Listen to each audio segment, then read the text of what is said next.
Mohamed Ndiaye.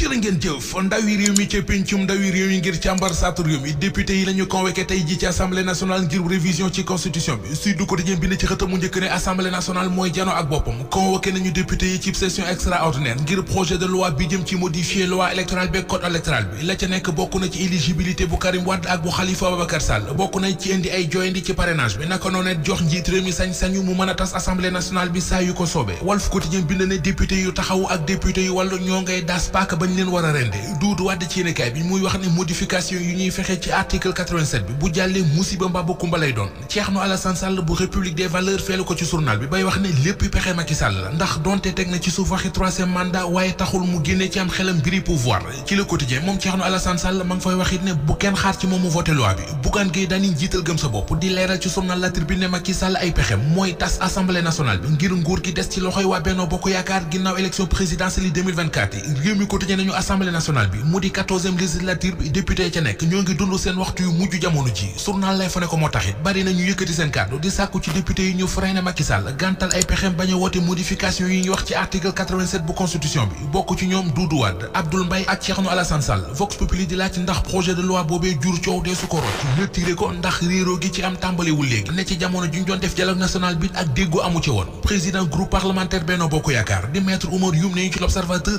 retiré projet de loi bi ngir wéy di indi ak dal ci réew mi lu mën a nekk la teg na ci di xam le ne assemblée nationale bi kenn du ko tas président Macky Sall leeral na ko keroog ca kanamu député yu Benno Bokk Yaakaar yi waaye mën naa may opportunité président bi ñëw ëllëg mu mën a tas assemblée bi heure bu ko soobee ñi naan pexe Macky Sall mooy couple élection présidentielle ak élection législative yi l'Observateur nee nañu maître Oumar Youm nee na Macky Sall nee na du ko def ñu def demi tour dem ci journal Bës Bi Le Jour ngir wax ci candidat bi Macky Sall war a tànn ñeent ñi ñuy wax yéenekaay bi nee nañu Macky Sall envoyé na leen te Moustapha Niasse ngir mu auditionné leen secrétaire général bu AFP di Moustapha Niasse journal bi nee nañu auditionné na Amadou Ba déglu na Abdoulaye Daouda Diallo déglu na Aly Ngouille Ndiaye Abdoulaye Diouf Sarr moo ci des te moom suba ci talaata ji ci la ko Moustapha Niasse war a déglu ci candidat yi ñuy wut ki war a wuutu Macky Sall le témoin mi ngi ñuy wax ne Abdoulaye Daouda Diallo moo jekku gaañ bu doon course la ñu ne moom président conseil économique social ak environnemental mooy fas bi gën ngir majorité présidentielle bi ci wootee njiitu réew mi journal Le Mandat nañu honorable député Abdou Mbow bi muy wax ni mu jàpp ne candidat bi Macky Sall di tànn noone la war a mel ba mu ci joxe xalaatam bu nuppi teg na ci ne qualité yooyu yëpp ci kenn rek la gis ne daje nañu ci moom mooy Abdoulaye Daouda Diallo lango candidat yu Benno Bokk Yaakaar yi mu ngi gën di yaatu ndax journal L'As xëy na di ñu xibaar ne am nañu jàpp ci réew mi ni kii di Mansour Faye kenn gënu koo yey ci doon candidat Benno Bokk Yaakaar ci élection yi ñi gisee nu ni mel la Sénégal nee nañu bokk na ci ay responsable APR yu fare ca Kaolack ca Kaffrine ca Koungheul ak ca Malem Hodar ñoo ngi leeral ci biir yéenekaay bi di L'As fa ñu jógi ba tax ñu jàpp ne ministre transport terrestre ak désenclavement di Mansour Faye moo war a doon candidat Benno Bokk Yaakaar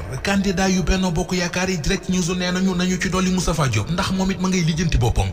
pil yéenekaay bi ajjuma ji wees rek journal bi nee nañu ma nga woon ca Touba ak ca Tivaouane doon fa sàkku ji ñaan ministère microfinance gi mu jiite woon ak financement yi mu doon joxe ci biir réew mi direct news mi ngi ñuy wax ne bokk na ci li ko may doole rax ci dollit ku am base politique la ca Louga ñu dem te ngéej ànd ak l'Observateur xooli ji fa ay njaboot yuy dund aw tiis jamono ji li géej gi jël ci bakkan ci immigration clandestine ngi di mbëkk mi l'Observateur nee nañu gox bii di Thiawlène nekk ci Rufisque li mu ci ñàkk ci doom bari nañu